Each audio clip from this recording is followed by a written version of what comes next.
Hi, everyone, and welcome back to another episode of It's a Rare Thing, where we discuss the trials and tribulations, the successes, and the challenges of those who are living with Syringomyelia and Chiari malformation. I'm delighted today to be joined by Cassia.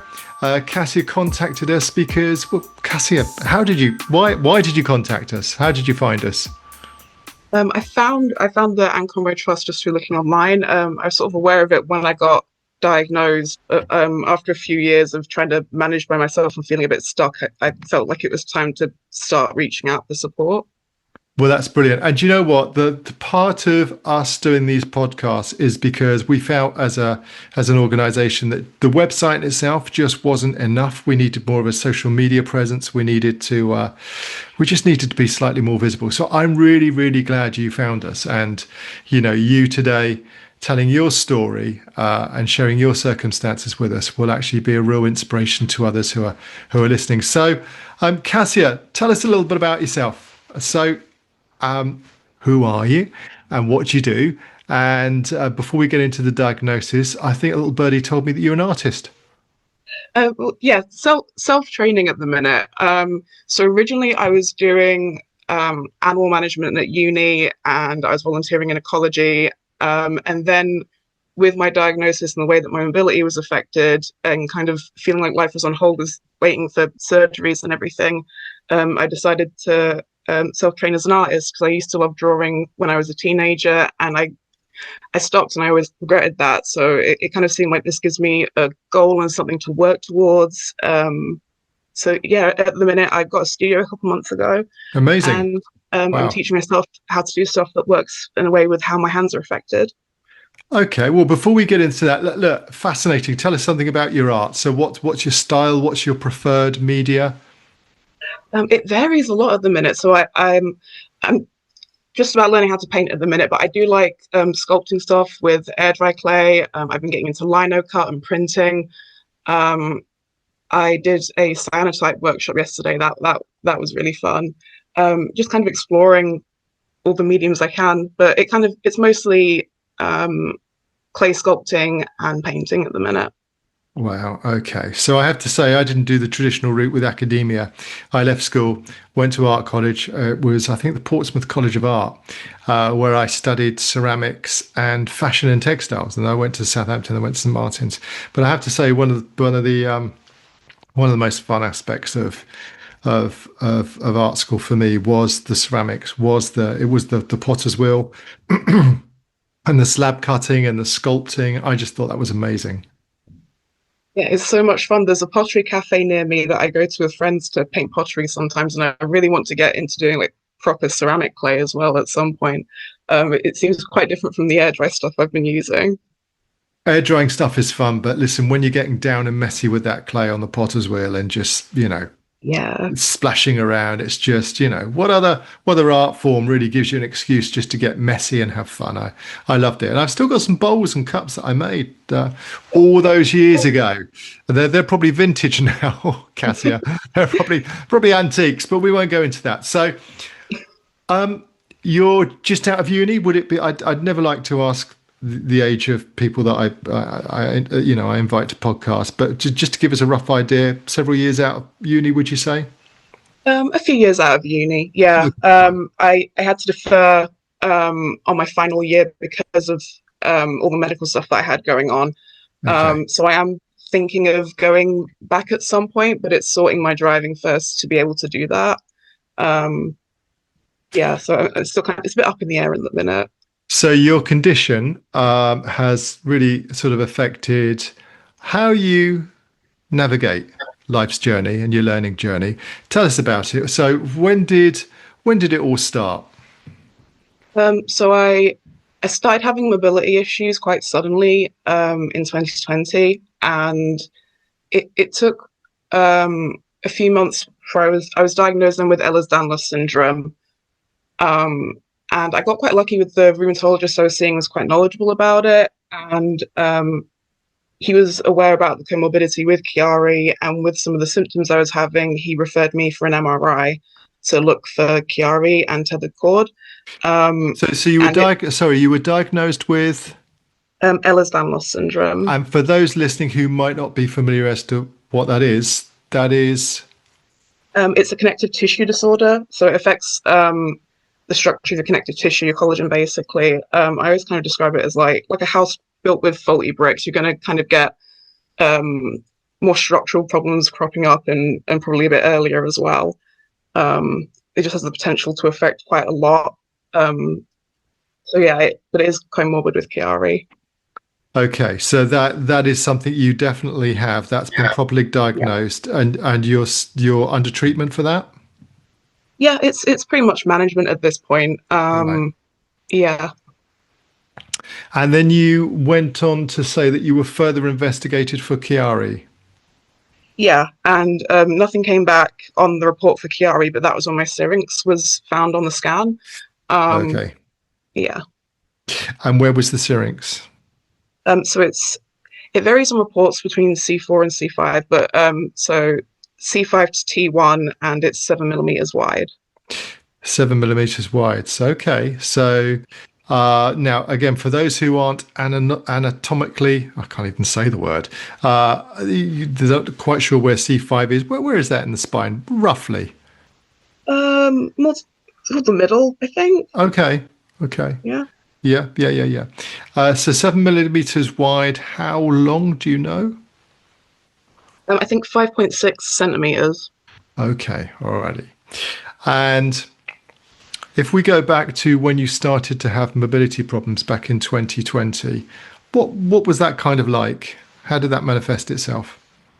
It was very sudden. So at the time, I was volunteering as an assistant for an ecology officer, and I've been doing that for quite a few months, and it was the best job. I enjoyed it so Wow. much, but there was a lot of walking involved with it on some days, Sure. and one day my legs just gave out, and I didn't know why. I woke up and I was struggling to stand and walk between rooms, and I was kind of having to shuffle down the stairs on my bum because I couldn't stand without my legs just giving out. And this was the first time you'd ever noticed anything. Yeah. Wow. Yeah, pretty much. So there wasn't any graduation. My legs have been gradually hurting more over a few days, and I just kind of thought, oh, I'm doing a lot more walking than normal. Sure. It'll go down. And this was during the first lockdown, so stuff kind of couldn't be dealt with properly at the time, with not being able to do face-to-face appointments properly, and I think that kind of delayed it being investigated. It took a while to kind of get anywhere with it. Well, that must have been really daunting. I mean, I remember the first lockdown. Well, we all do, don't we? That was a pretty extreme moment of our lives, I think. And on top of that, you had this. So how long have we been in lockdown when this happened to you? I can't remember, honestly. Lockdown it all blurs together after a bit. Yeah, it does. I mean, lockdown happened in March, so I think it was around the start of it. Wow. Okay. Yeah, and so it was a few months before. I was contacting my GP and saying I have these sudden mobility issues, and they offered me a blood test. They said you don't have rheumatoid arthritis, and I was like, but I can't walk properly, and I'm 20, and they were like, we can do the same blood test again, and that was it just kind of got left there because of COVID, not being able to do face-to-face appointments properly. Which of course must have made you feel absolutely awful. I mean, it's you're in a panic situation because your legs aren't working, you're not walking properly, and no one's giving you the answers that you need. Did it get was there any, because Syringomyelia can be a real devil. It can creep up on you slowly. It can just suddenly take you by surprise, which sounds like that's what happened to you. But it can also recover temporarily, momentarily, a little bit. Were you fluctuating at this point, or was it just you could not walk? At that point, there wasn't much fluctuation. I was struggling to walk between rooms of my house, and it took kind of a while before I had some sort of improvement with it. I think going back, I had some symptoms definitely before that, but it sort of hadn't affected like my mobility physically until that point. It is quite a bit better now. Yeah. So, okay, so this is happening to you. We're in lockdown. You're having blood tests. They're coming back pretty inconclusive. Okay, surprise. When did the Chiari conversation start? When did you start being tested for Chiari, and then eventually be diagnosed with a syrinx? So the syrinx was first, and I thought I had like an idiopathic syrinx for a couple of years because of that. So the syrinx got picked up on the MRI that I had, that the rheumatologist sent me for, and so I found this out I got a phone call in the evening from the GP out of hours, and like she said, like, I need to tell you to go to A&E. There's this thing on your scan, and she was saying like risk of paralysis and death, and it just sounded very dramatic. But she also didn't fully know what it was at the same time while trying to explain it to me on the phone, which was really confusing. And initially it was diagnosed as hydromyelia, and then hydrosyringomyelia, and there was like a bit of debate, and the MRIs had to get read somewhere else before they were like, this is definitely a syrinx. So the whole thing was really confusing with that. And then I had a follow-up, and they were like, oh, this probably isn't causing your symptoms, it's idiopathic, sort of no big deal. And there was this kind of constant contrast of consultants being like, this is really serious, and this is probably fine, no big deal, because of the lack of knowledge around it. Yeah, what a nightmare. I mean, at the end of the day, what's your walking like by this point? See, I'm talking, you've had the MRI. I guess would you have had CT scans as well? Yeah, you did all of that, and post contrast. I guess what they may have been worried about was the fact that before they knew it was a syrinx, that it could have been a tumor. So you probably underwent further tests for that. At this point, had your walking improved at all, or was it still pretty shaky? It was still pretty bad, shaky. It took a couple of years to sort of improve. I saw a neurosurgeon in London that had an interest in CSF disorders, and so I had intracranial pressure monitoring done, and that was how my Chiari got diagnosed. Like, there is a blockage of fluid, like, to some extent, but the herniation is only 2 millimeters. Okay. So again, for people listening to this podcast, I don't want to be too granular, and I know you're not a medical expert, but that's the reason I'm asking, because you'll be able to explain this in layman's terms. What is Chiari malformation in terms of your understanding, in terms of what you have? A herniation of the cerebellar tonsils, which blocks the flow of cerebrospinal fluid. Which are at the back of the head, going down to the very top of the spine, is what I would say. Okay. There was years between the Syringomyelia diagnosis and then the Chiari side of it as well. Okay. So that's my point. So again, just unpicking this. So you're diagnosed with Syringomyelia. You're having massive problems with mobility. What other symptoms were you experiencing at this point?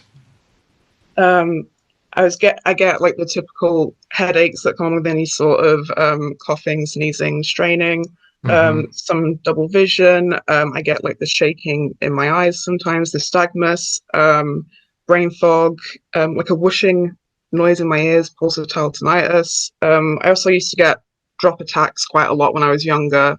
I don't get this so much now because it's very related to like my posture and my neck positioning, so I'm just a lot more mindful with that. Well, you've just got a bit faint. Oh, sorry. There you go. You've come back. There you go. So sorry, you were saying you were getting some drop attacks as well. Just explain what those are. It was sort of like passing out, but I was conscious the whole time. I would just go limp. But it's very related to like the positioning of my neck. So I don't really get those anymore. Now that I'm aware of what that is, I'm a lot more mindful with it. No, sure. Okay. I think what's fascinating and infuriating about Syringomyelia is just the myriad of consequences in terms of having it, the causes that it can have on just everyday life. You mentioned that you got headaches through coughing and sneezing. I remember in my own circumstances, it hasn't happened for about, I would say about 15 years, 20 years, 20 plus years, I would say. But I do remember when the symptoms first started, that they're very strange. They didn't make any sense at all. But I remember if I sneezed, I would be curled up on the floor in unbelievable agony. And I had a fear of sneezing because I thought, oh my gosh, if I sneeze, I am going to be racked in pain and on the floor. And I had a girlfriend at the time that was just like, this is just not right. And I went to my GP, and my GP just laughed. She went, yeah, well, it doesn't sound normal, but there's nothing wrong with you. And again, if all these things had been caught in good time, I often say wistfully. So between the Syringomyelia diagnosis, and the Chiari diagnosis, you said it took years. How many years? I think it was about a year or two, maybe a year and a half. Yeah. What advice and support were you getting? Not really any. I mean, I saw my first neurosurgeon, and the advice was basically don't move your head too far in any direction and you'll be all right. And that didn't sort of leave me sort of knowing where to go with it. And then it was just kind of like left from there. I didn't really have much more input. And if I tried to follow up with like GPs or anything, it was always like there was a lack of knowledge around it, or knowing who to refer me to, or what they were supposed to do with it. So it did just kind of get left. Meanwhile, you were still having all of these problems with mobility, with walking. How about your hands? How about your arms?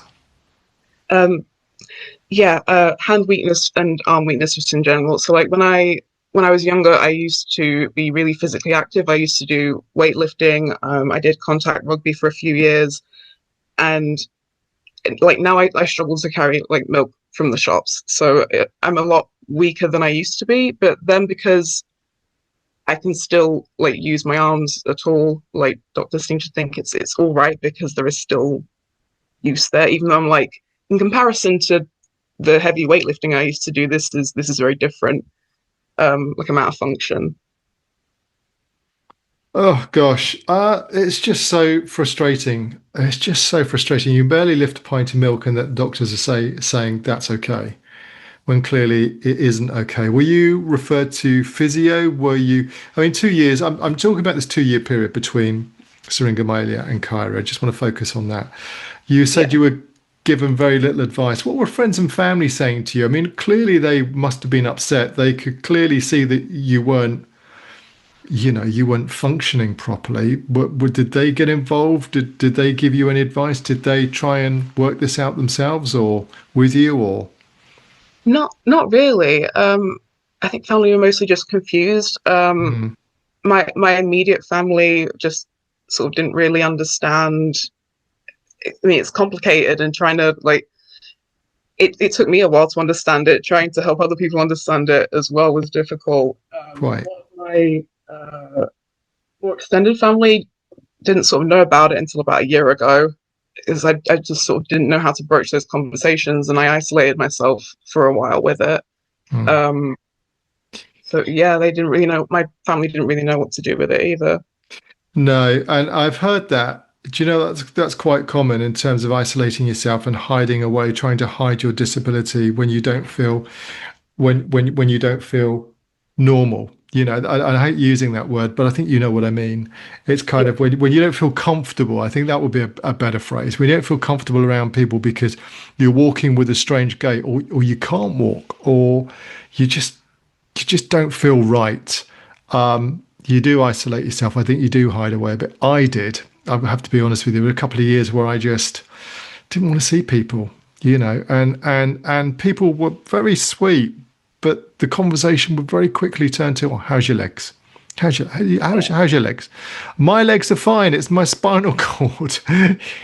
Legs are rubbish. I can't walk, but it's the spinal cord. You just, do you know what? You just don't want to have the conversations. You don't want to be defined by it. I think. And so that's probably my reason. Your reason, similar? It's very much the same. It's always like I don't like people assuming my level of ability or defining me by just the medical condition. Like there's some people that will know me for months or years and have no idea that I have any of that going on. I don't want to feel like a professional patient with any of it. Like I really push myself Totally. to kind of have a lot going on in my life outside of that. But I remember after I had like a VP shunt put in, and I still had like the dressing on my head and I had like a strip of my hair shaved, and just the amount of stuff I got from strangers in public, and it was just like I just want to go out and have a coffee and feel like a normal person and not have questions about this and just exist quietly. Um, and that was more like the harder part of it mentally than the actual surgery part itself, was having to deal with the stuff from other people and the emotional labor that comes with it. Um, People often mean well. Do you know? yeah, I grew up with my mum was in a wheelchair. She had multiple sclerosis, although we're not sure whether she did actually, whether she might have just had syringomyelia. But she was in a wheelchair and she had sort of very very little walking capability. And as kids, I think we were quite scathing in terms of the on-off nature of her condition, because what, are you in a wheelchair or you're not in a wheelchair? Oh, today you can walk around the kitchen, but tomorrow you can't. And as kids, you just don't understand it. Kids can be quite cruel. And this was in the late 70s, early 80s. And I witnessed an awful lot of discrimination that my mum experienced when we were out in public. Just the acute embarrassment she felt, and the stare culture, I would call it. People just gawking at you or gawking at her. And the embarrassment I think sometimes my dad felt, and the access issues. I thought all that had gone away. We're now in 2025, and I have to tell you, as a newly disabled person, a lot of that is still around. yeah, A lot of yeah, that is still around. We're not as evolved as we are. I mean, we talk about, there's a very fantastic mental health awareness culture at the moment. People really respecting people's issues with mental health. But when it comes to physical disabilities, it's still sometimes a dark place for those who are living with physical disabilities to be accepted as normal and assimilate normally into society, just in the way that people react to you, you know? yeah. It makes it quite like I have mobility aids and I probably Sure. don't use them as much as I should do, because I don't like dealing with the, oh, what's happened to you if I need to use it one day, and people don't Yeah. understand that these things can be fluid and it can change sort of day to day. Yeah. Something I Yeah. did do after I had the shunt, and I isolated myself for a bit because I didn't want to deal with questions, and I started pushing myself to go out again, and people would ask about. So it's like a little horseshoe shaped scar that I have with it. And the way that I approached this socially when people would ask was what happened. I'd say, I lost a fight with a tiny horse, but you should see the horse. And like 9 times out of 10, that confused people enough that they would just like drop it and I wouldn't have to carry on the conversation. That seemed to work quite well. Do you know what? There's more education to be done. I think there's more education to be done, and it needs to be done. The conversation needs to be had about how people approach others with physical disabilities or mobility issues. I've got a friend who is newly in a wheelchair. And there's a struggle, right? There's a struggle with actually, you've lost the ability of your legs, and you're in a wheelchair, right? So it's difficult being out in public. And the other day, she experienced this, and it's not unusual, I'm afraid. She was in a shop, and this woman came up to her, and instead of asking, "Oh, excuse me, do you mind if I just get through?" moved her, manhandled her wheelchair out of the way, didn't say a word, and just walked on past. And I just thought, wow, Yeah. wow. Anyway, look, let's move on. So, 2 years, you're getting very patchy support, very patchy guidance. I take it your mobility issues are on and off during this 2 year period. It gradually improved over time. Just by And like, itself, without physio, without any treatment, with any drugs, without any intervention. I I did try physio. I think some of it has been I pushed myself to stay really active because I don't want to Good. lose any more muscle. Yeah. And then also I got orthotic shoes made. And I think maybe some of the walking issue might have been the overlap with my Ehlers-Darlos syndrome and having foot issues. So I've had some slight improvement with walking with the orthotic shoes. I think as well, my lifestyle now has helped a bit with the walking in that I don't kind of, everything's close by where I am. I am able to kind of like lie down throughout the day and pace myself a lot better. So it kind of, I can't walk long distance, but I can No. manage day to day like that. Okay.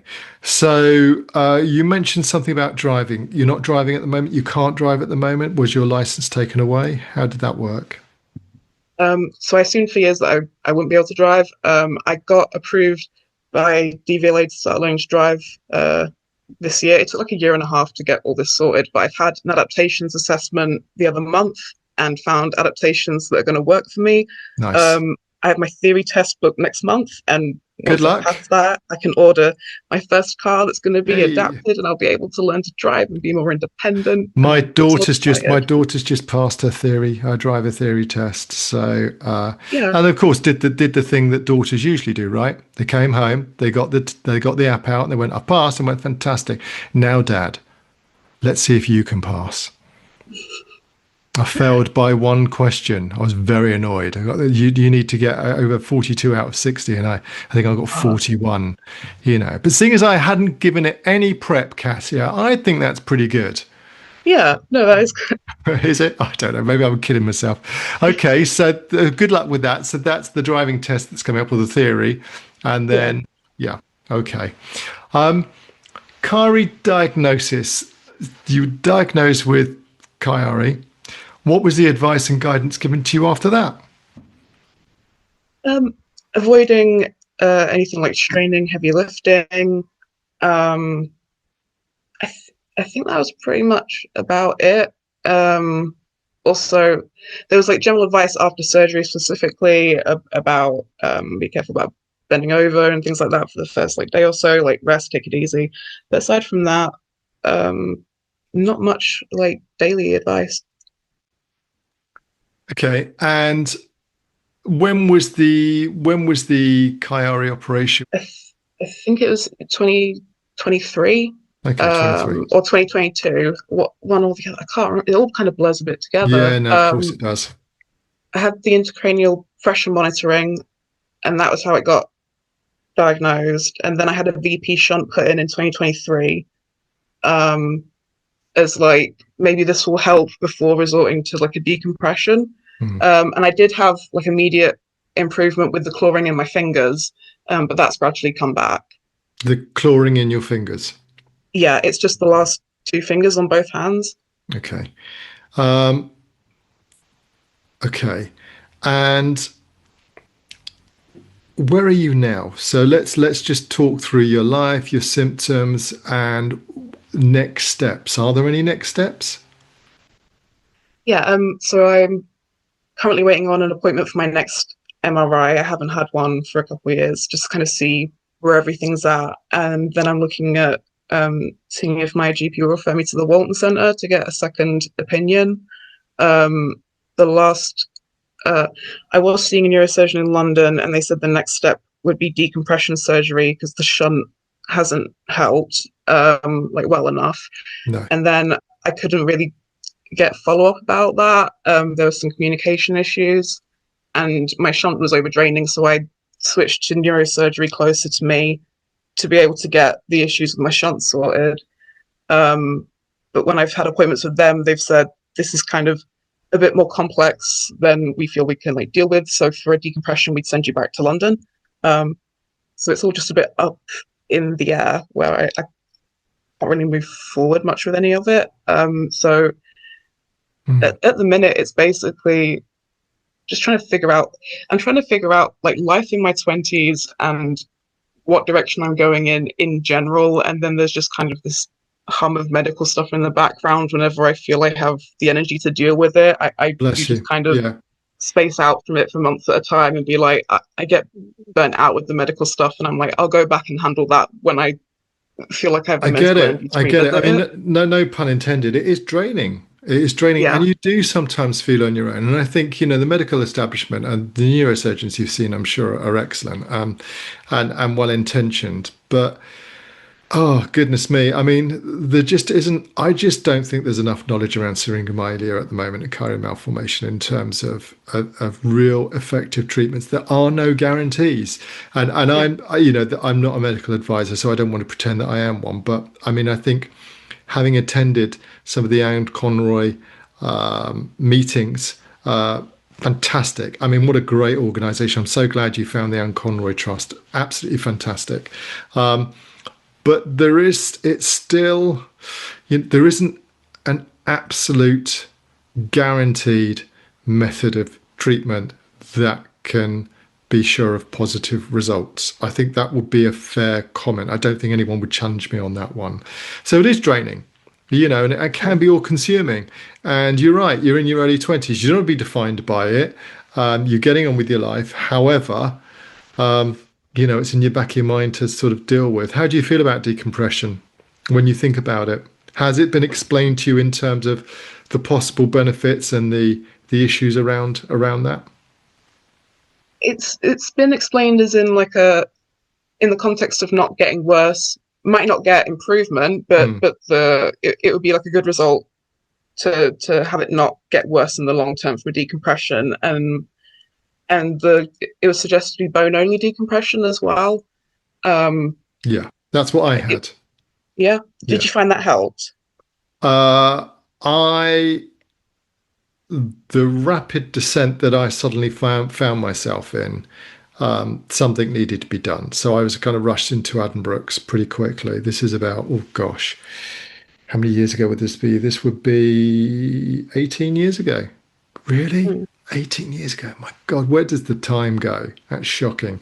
Um, it slowed it down for sure. Yeah, in the initial stages, it slowed it down. I've got to be honest. I'm glad I had it done because I was able to lead a relatively, initially, normal life. Walking was very labored, but I became very clever at hiding it. I drove, so I made sure that,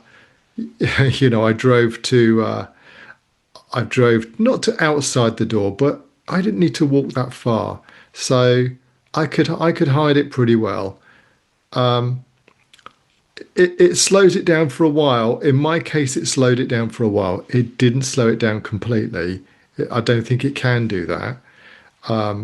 And I'm quite happy to be challenged on that. I don't think that's what decompression does. It slows it down. mm. But I'm not in my 20s. You'll be surprised to hear, Cassia. I, I'm considerably older, so I'm okay with the fact that I've had a really I've had a great life. I continue to have a great life, and I will continue to have a great life. But my age means that it will be more complicated going forward, and my walking is severely compromised now. So that's my situation. So you're right; it slows it down. It might not necessarily stop it. Yeah.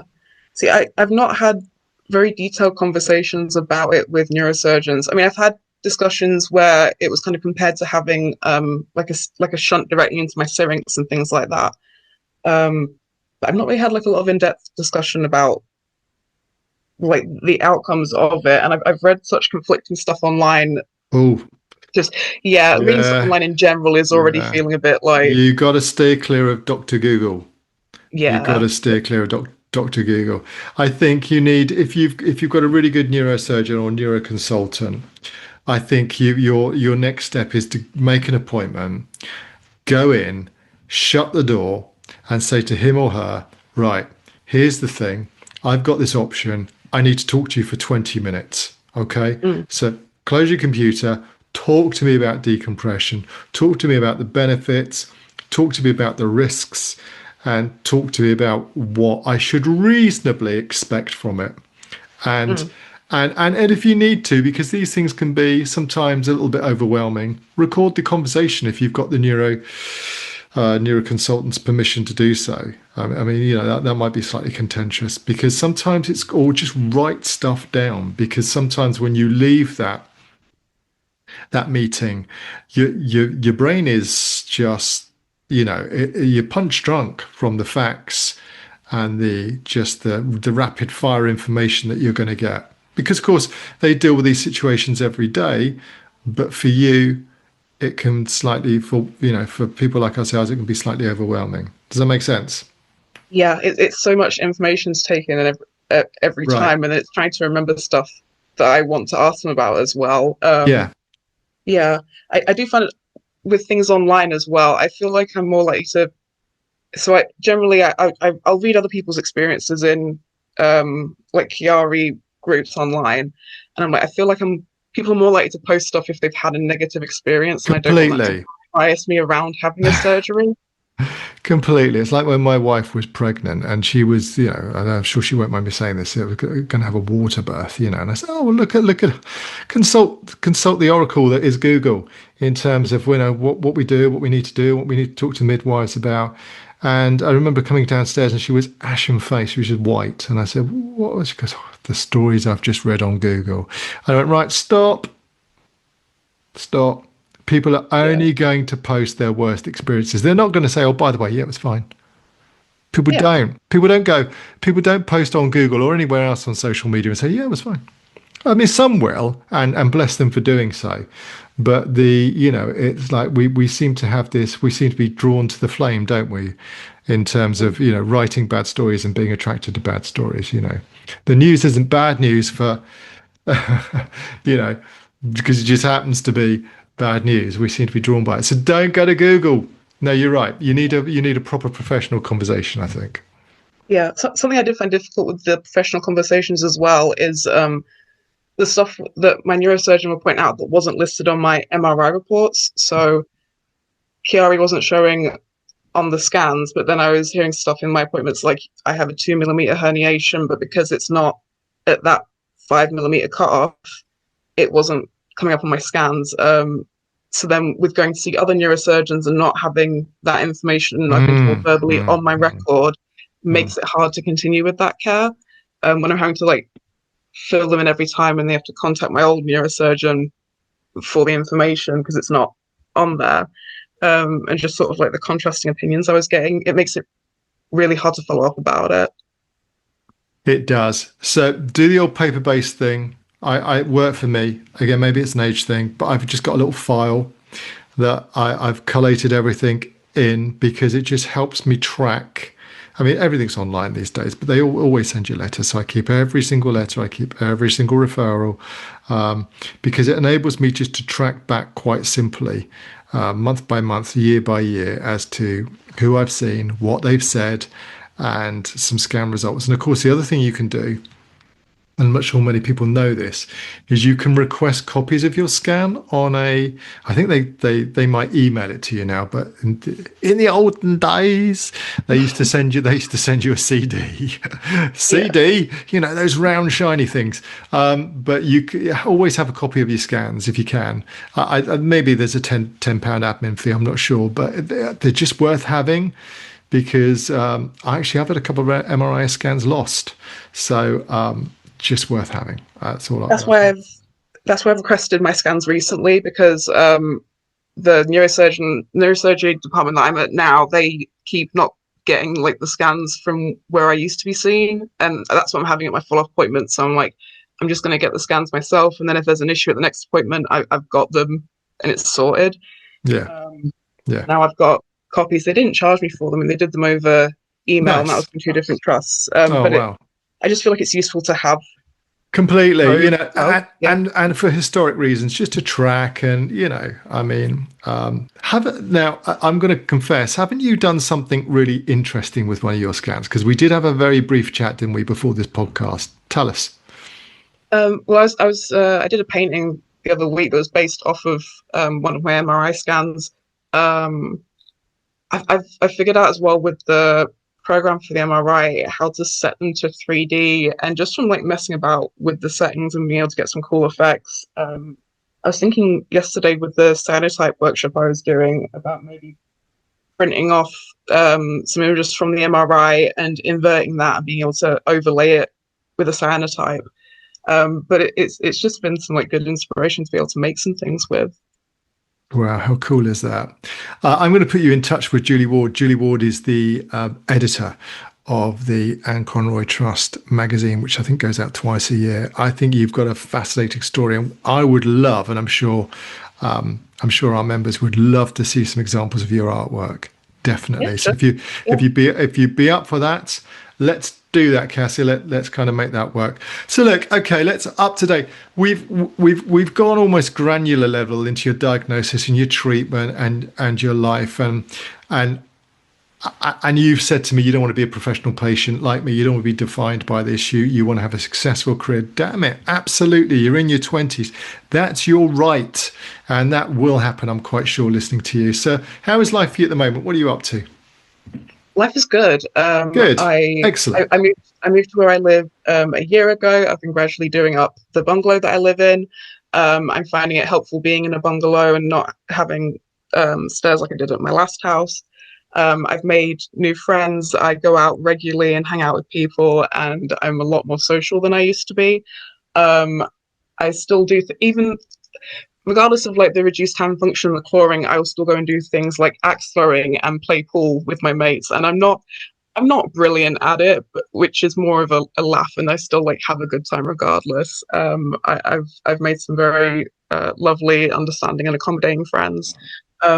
The studio that I'm at, I've met loads of wonderful artists there that are really supportive, and it's just like a wonderful community there. Um, I go to gigs as and where I can with my mates, and I've had like a wonderful time doing that a lot more over the last year. Um, the medical stuff, as much as like it affects me day to day, it's become a much smaller part of my headspace over the last year with all the other stuff I have going on. Still a lot to juggle, and I do fall behind with stuff. I did have a carer, and that's sort of up in the air with the council at the minute. It's getting sorted. Right. But I do feel that once I can drive, I'll have a lot more access to things, and that will get a lot easier. Um, Do you know? I so think what you're talking about, and maybe it's a thing, maybe it's not a thing, maybe it's just a thing in my head, is distraction therapy. yeah, I'm just such an advocate for it because you can, if you want to, people can, you can be defined by challenging conditions that you have to live with. And I'm not judging people that actually are because sometimes they're so debilitating, it can just take up every single waking moment. But, if you're able to put that devil in the box and distract yourself with really meaningful, positive work and social events, then I think that can sometimes be the best therapy. Don't let it beat you. Don't let it hold you back. Push forward. I mean, I've got a great career, great job, great bunch of friends, and I'm out and about whenever I can. And whilst, undeniably it's very visible, my condition, you know what? It's not holding me back. And I kind of give it, I'm able to say this, I give it a bit of a middle finger. It's kind of like, go away. I'll deal with you when I really have to. Until I really have to deal with you, I'm living my life. And that's really what we got to do, right? yeah, I absolutely feel that. I get that. I'll I'll worry about like it when I have to. I feel like I'm wasting my energy worrying about it any more than that. Yeah. But I think by the same token, he says, it's really important you get the right advice and guidance that you need. Certainly, if it's niggling you in the back of your head and the distraction's great, but actually, if you need to have questions answered, don't go to Dr. Google, don't go to the internet, but do get that. Sometimes squeaky wheels make more noise. And sometimes you really need to stick your head above the parapet and get that consultation that you need and say, right, I need 20 minutes of your time to answer my questions, have those questions written down. Because you're right, sometimes medical speak, you can get sucked in to a conversation that is just basically passive and about listening and trying to keep up with what you're being told, as opposed to having, well, these are my concerns, these are my issues, can I just talk to you about them? Yeah, it's really. I do find it really difficult to know when to push and when to kind of just leave it with advocating for myself, especially when like consultants don't have answers to certain bits because it keeps coming down to like the number of millimeters that I have the herniation, and the understanding I always had with it was like it's more this are you having symptoms from the syrinx? Then that's normally like a surgery thing. But then it keeps looping back to a 2 millimeter herniation. If you were like 14 millimeters herniated, we'd operate.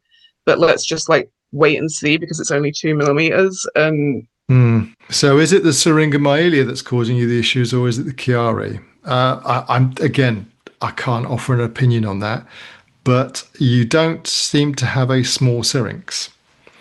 That's all I would say. So, and if they're talking to you about decompression, again, it's that conversation that you need to have with the consultant that I think is key. yeah, I mean, saying I don't have a small syrinx. I've said that myself to neurosurgeons, and I've just been told like we've seen bigger syrinxes Oh, than sure, that, and I'm of like, course. I totally get that. It's also mine's still not Yeah, that small, and it's insignificant. definitely affecting me. Yeah. Absolutely, absolutely. And again, are they saying it's blocking your CF fluids?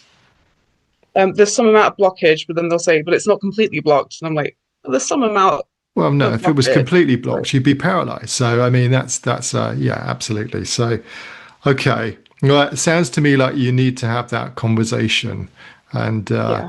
I feel for you. There's people up and down the country that I think might face similar issues when it comes to not meaningful conversations. They're all meaningful conversations, but somebody at some point needs to give you the time that you deserve to say, right, okay, we need to look at this. How are your symptoms at the moment? Better, worse, pretty stable?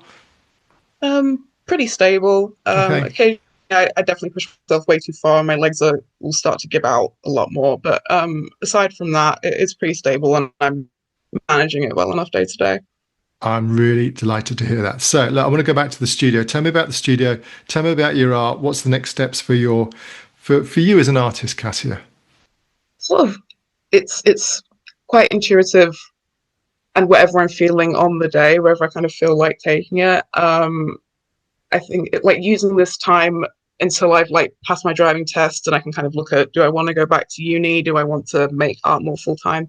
Just kind of exploring whatever mediums I feel like are suiting me. I've got some paintings I need to finish off and some sculptures I need to fully finish at the minute, and kind of looking at exhibitions and just seeing what direction it takes me in. Just being Um, inspired. And yeah. who inspires?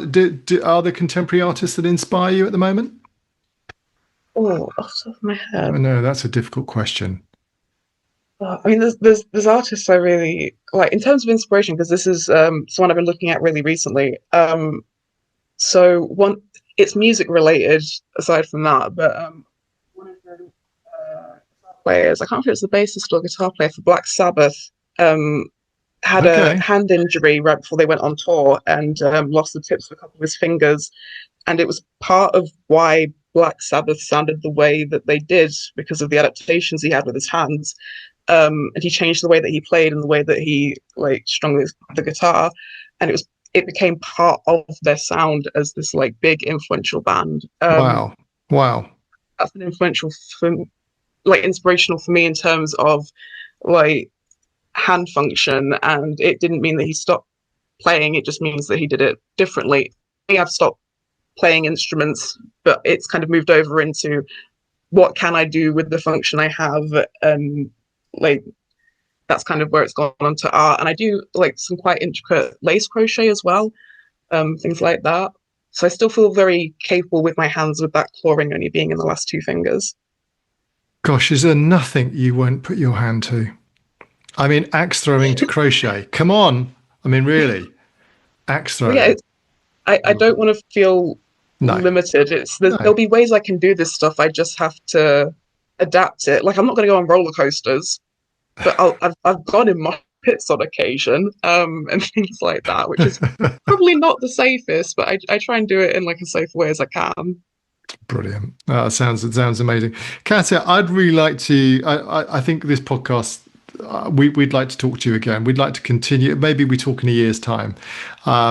Certainly, if you decide to go down the decompression route, it would be great to talk to you about why or how you made that decision, whether you went for it, whether you decided it wasn't for you, and if you did decide to go for it, what what were the benefits post-surgery. I mean, you sound like an incredibly positive person, which is exactly the sort of people we like to talk to on this podcast, because living with a condition like syringomyelia or Chiari malformation doesn't necessarily mean you stop living life to the full or enjoying your existence. Damn it! So, love talking to Cassia, and we'd love to stay in touch.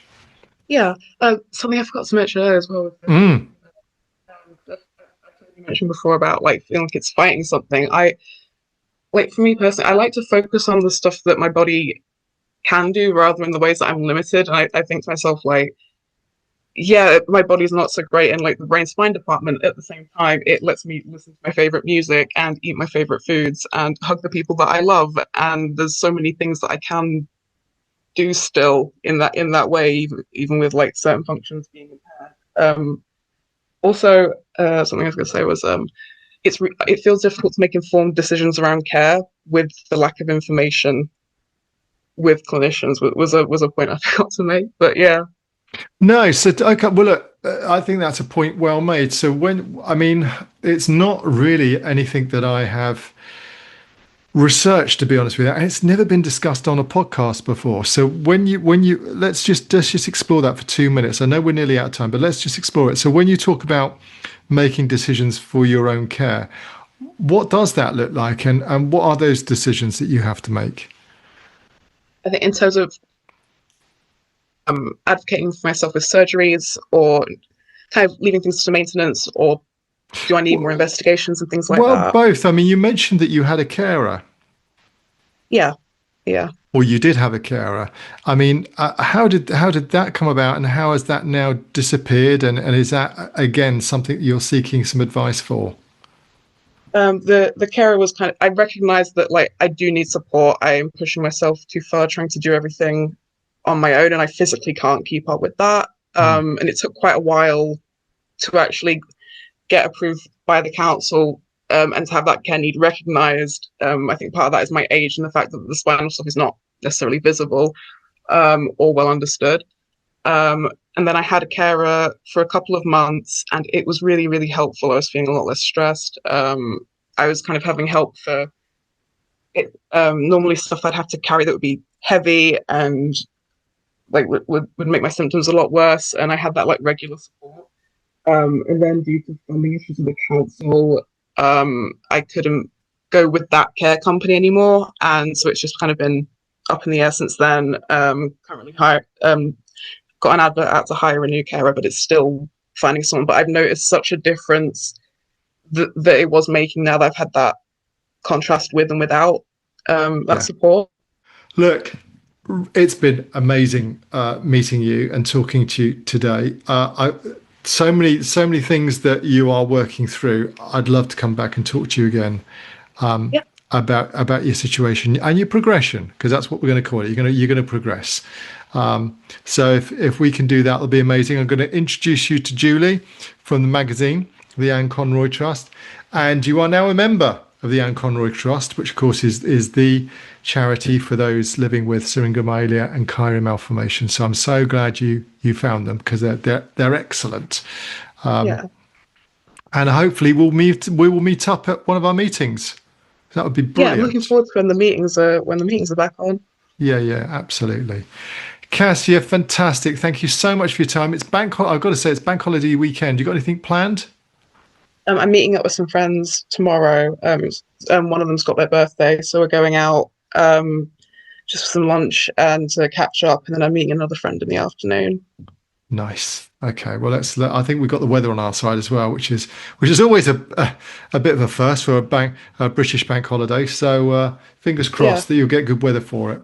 Yeah, I've got some solographs as well to set up that I made at that workshop yesterday. They're like the pinhole cameras that get an image over like multiple months, and you can see like the movement of the sun during that time. So figuring out where in my garden to set them up, but really excited to do that over the weekend. Oh, wow.